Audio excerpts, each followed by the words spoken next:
والسلام عليكم شباب، وياكم استاذ العراقي من قناة سمارت وورلد اي كيو. اليوم جاي اشرح لكم كيفية التوصيل ما بين نقال الجالكسي اس 3 من سامسونج وبين الكمبيوتر.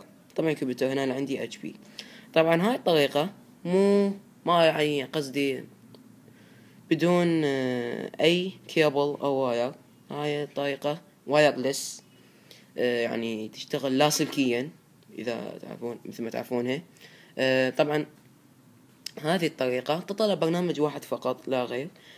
البرنامج هو مجاني، تقدر تحمله من الجوجل بلاي أو سوق أندرويد. نضغط على السيرش، نكتب ايردرويد مثل ما تشوفون كتبته. أضغط بحث، راح يبحث. نختار أول تطبيق اللي هو ايردرويد. تفتح لنا الصفحة مالته من ساوند ستوديو. نضغط تثبيت، قبول وتنزيل. تم. هسه قاعد ينزل البرنامج اللي هو الايردرويد.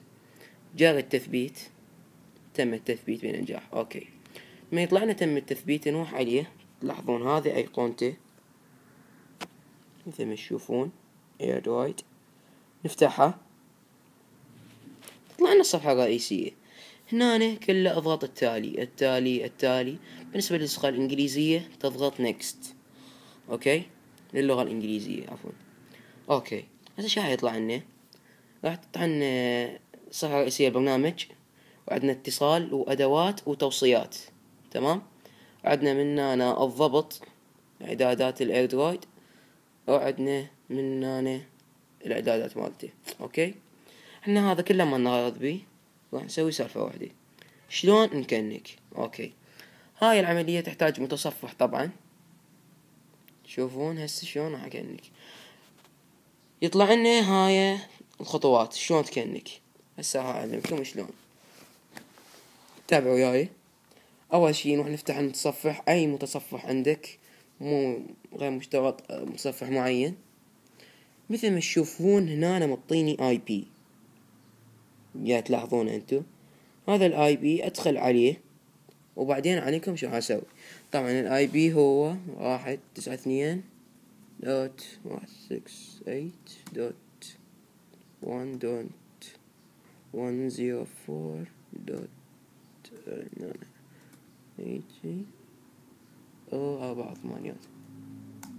نطق انتر. اوكي، هسه راح يطلع لنا هاي الصفحة. طبعا اذا مو هيك ماكو يعني. جهازك لازم يدعم الايردرويد. اي جهاز اندرويد يعني يشتغل عليه، مو مشترط اي جهاز، يعني جهاز معين مثلا. اوكي، شو راح نسوي هسه؟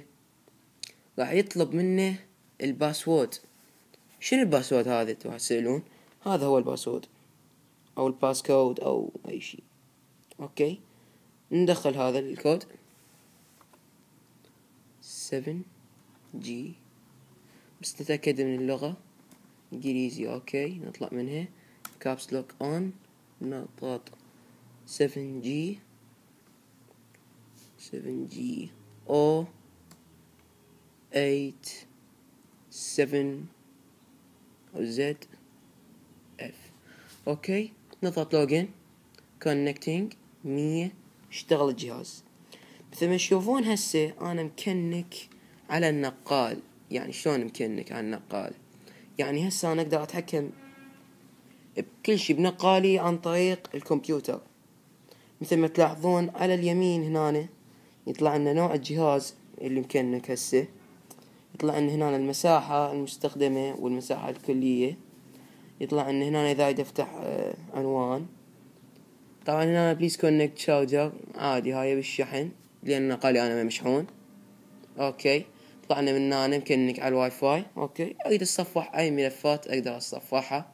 عندنا هنا بالسيرش اقدر ابحث عن اي شيء بالجوجل بلاي. عندنا من هنا مالتي بلاي ديسكتوب، هو ديسكتوب متعدد. عندنا من هنا نيو مسج اذا اريد مسج جديد لاي شخص بالكونتاكتس الخاصة بي. عندنا من هنا اذا اريد انصب العاب كل ما علي اللي اسويه هو اروح للديسكتوب، انقل اللعبة هيج من هنا تشتغل عادي انستال ابس. عندنا من هنا سبيد ابلودز اللي هي السرعة مال التحميلات او التحميلات اللي سويتها.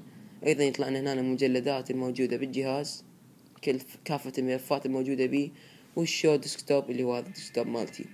طبعا هاي كلها شغلات خاصة بيك، ما حد يمكنك عليها، لان اتصال بس بينك انت. لازم هذا يعني عفوا الباسكود ما تعطيه لأي أحد لا يكنك، ولو هي لازم على الجهاز وايرلس. اوكي، مسجات من هنا، رينجتونز اللي نغمات من هنا، عندنا سكرين شوت من هنا، لقطات الشاشة هنا النغمات، ريكومندز اللي هي التوصيات، والفيديوز اللي هي الفيديوهات والابس تطبيقات، ملفات الهاتف، مساعدة، الاسماء والصور والموسيقى واعضاء اخرى. اوكي، هذا بالنسبة يعني يعني شلون تشغلوهن. طبعا على المجلدات من هنا اس دي كارد، تلاحظون هاي كافة المجلدات. عندنا هنا مجلدات كافة من الدي سي ام، البلوتوث والابلكيشن والاندرويد والتطبيقات والى اخره.